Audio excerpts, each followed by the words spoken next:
Selamat datang di channel saya, Jurnal Dedi. Untuk yang pertama kali bergabung dengan channel saya, tidak ada salahnya teman-teman untuk like, komen, dan subscribe di akhir video ini. Tujuan dari Green Campus adalah meningkatkan kesadaran serta kepedulian masyarakat kampus sebagai kumpulan masyarakat ilmiah untuk turut serta berpartisipasi dan bertanggung jawab dalam mengurangi pemanasan global. Nanti apa yang bisa dilakukan? Nanti tunggu slide berikutnya. Nah, kemudian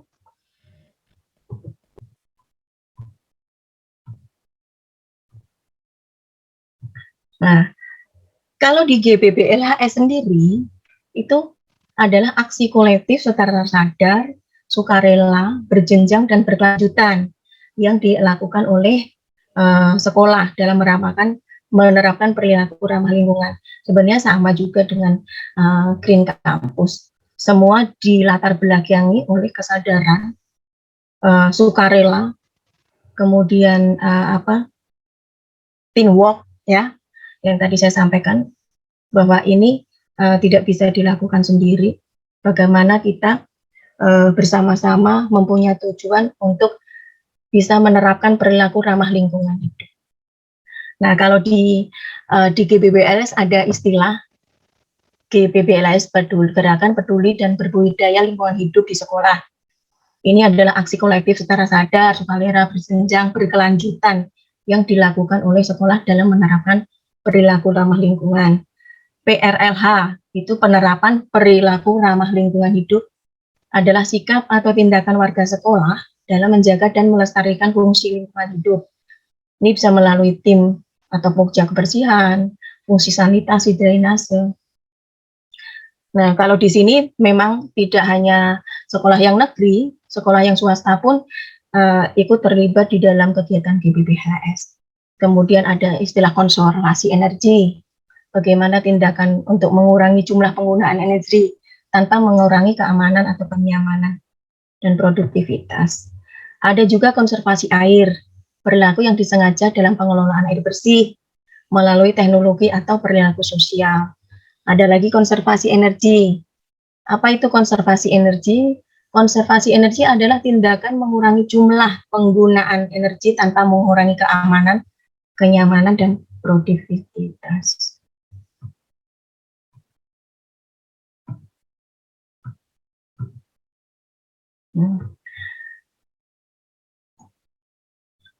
Sekolah peduli berbudaya dan lingkungan hidup sekolah. Ini adalah sekolah yang warganya menerapkan perilaku ramah lingkungan.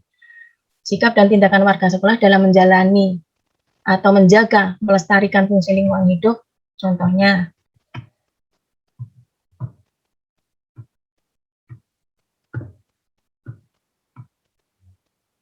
maaf ini agak nge-lag ini.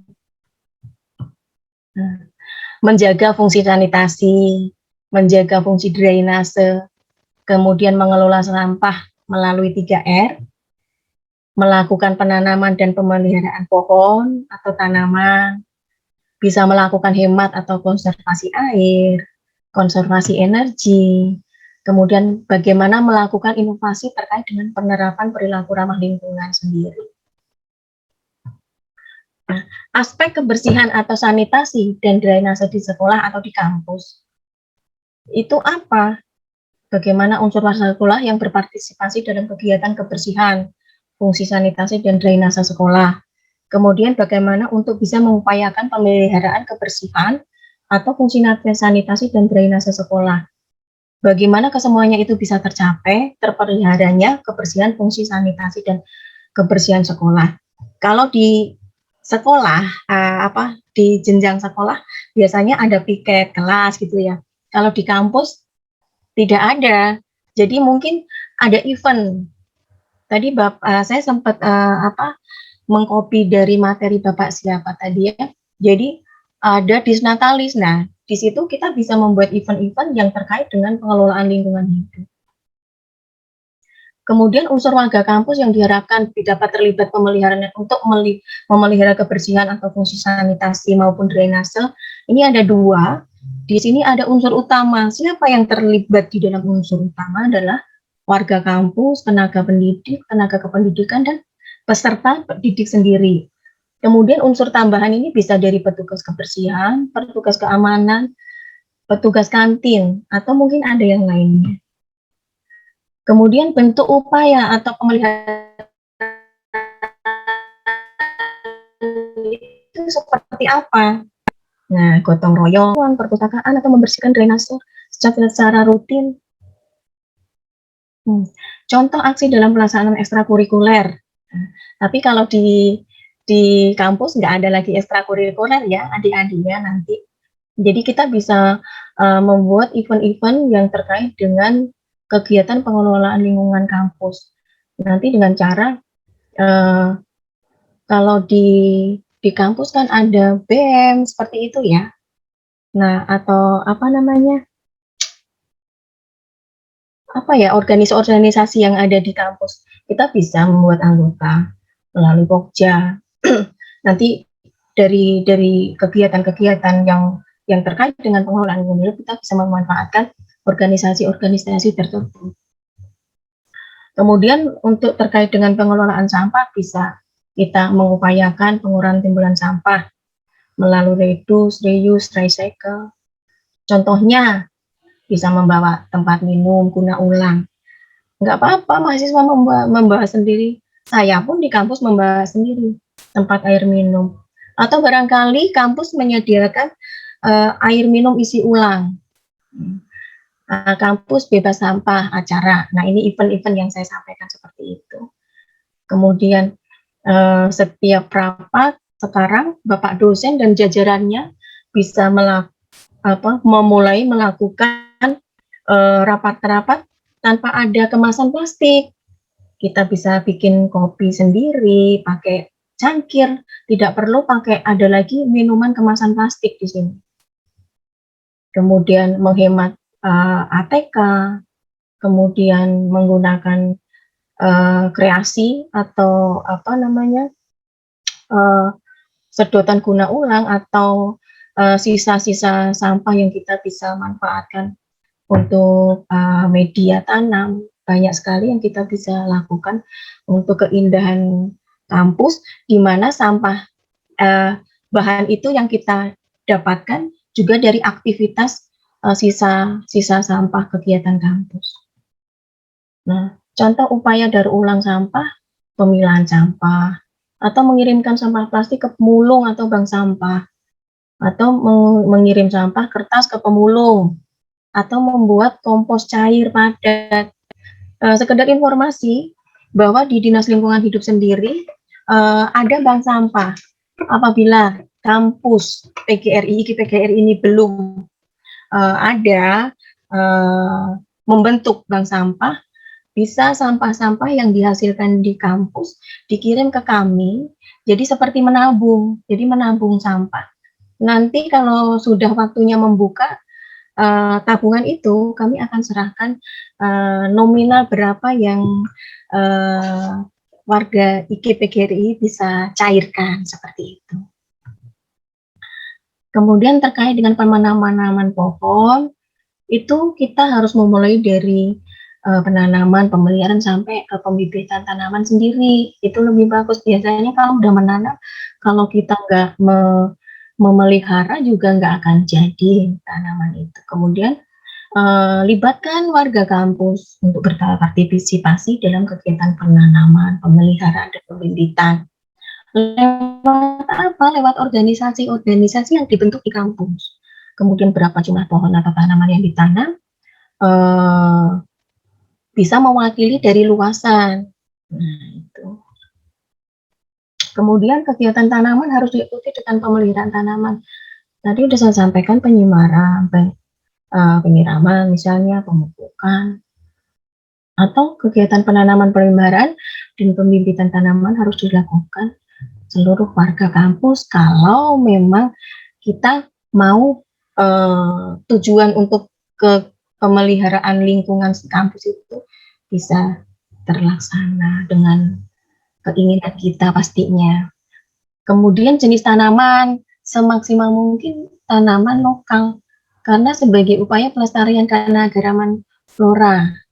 Jadi kita harus melestarikan apa yang kita punya. Kalau bukan kita, siapa lagi yang bisa melestarikan. Kemudian informasi tentang jenis tanaman ini dikoordinasikan dengan instansi pemerintah yang kompeten dalam bidangnya, misalnya kehutanan, LIPI, kebun raya, atau perguruan tinggi yang memang fokus ke bagian bisa memberi informasi bahwa di lokasi kita itu cocoknya ditanamin apa. Seperti itu. Kemudian bisa ke lembaga peneliti. Contoh aksi penanaman atau pemeliharaan pembibitan pohon melalui pelaksanaan kegiatan tadi, event. Kemudian kembali lagi ke pembiasaan diri kita masing-masing.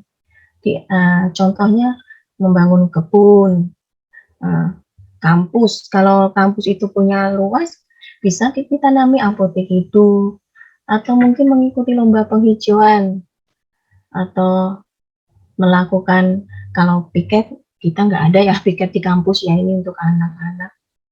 Kemudian bisa mengikuti kegiatan penanaman yang diselenggarakan oleh pihak luar. Banyak kampus-kampus yang melakukan event-event yang melibatkan partisipasi dari luar. Kita bicara ke konservasi energi atau konservasi air. Bagaimana kita mengupayakan untuk bisa melaksanakan kegiatan konservasi air maupun energi. Contohnya untuk konservasi air bisa penanaman air hujan. Kita buka punya tandon, kemudian untuk apabila kondisi kering kita bisa manfaatkan tandon itu untuk menyiram tanaman. Kemudian pembuatan lubang biopori, kemudian pembuatan sumur resapan. Bagaimana untuk penghematan penggunaan air, memanfaatkan air wudhu, sisa limbah air wudhu bisa kita pakai untuk penyiraman juga. Pemanfaatan limbah air cuci tangan, kemudian pemeliharaan instalasi air supaya nggak bocor. Kalau kita bocor, kita tidak tahu ternyata itu bocor juga, air itu akan terbuang percuma. Kemudian pemanfaatan air sungai, kalau kampus dekat dengan sungai. Kemudian pemanfaatan limbah cair domestik dari kantin atau toilet untuk cuci tangan. Nah, contoh supaya konservasi energi, kita bisa mematikan air atau mematikan listrik atau mencabut saklar kalau kita sudah tidak menggunakan kembali, mengurangi atau mengatur suhu AC, kemudian memanfaatkan cahaya alam matahari pada siang hari, tidak perlu pakai AC, dibuka jendelanya. Itu salah satu upaya untuk melakukan konservasi energi. Kemudian membersihkan lampu, kemudian memanfaatkan sumber energi terbarukan, sehari tanpa kendaraan bermotor.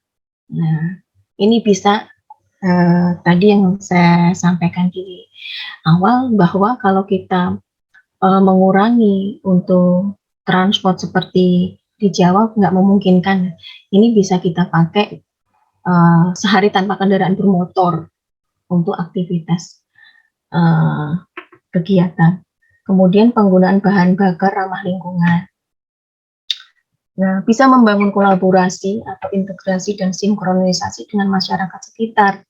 Tadi saya sudah sampaikan juga bahwa di dalam kegiatan pengelolaan lingkungan, kita bisa bekerja sama dengan pihak luar. Kita bisa kolaborasi, kita bisa berintegrasi dengan mereka. Kemudian kita bisa sinkronisasi untuk menjalankan rencana aksi yang telah disusun pada saat event melibatkan dari luar. Kemudian bisa juga koordinasi dengan instansi terkait dalam mengatasi permasalahan lingkungan sekitar apabila kampus sudah tidak mampu menyelesaikan. Nah, misalnya bisa ke kami, Dinas Lingkungan Hidup, kemudian bisa Dinas Kebersihan. Misalnya untuk apa? Untuk mengangkut sampah. Nah, kalau bicara Dinas Kebersihan untuk mengangkut sampah yang menumpuk atau perbaikan drainase yang sudah tidak berfungsi. Yeah.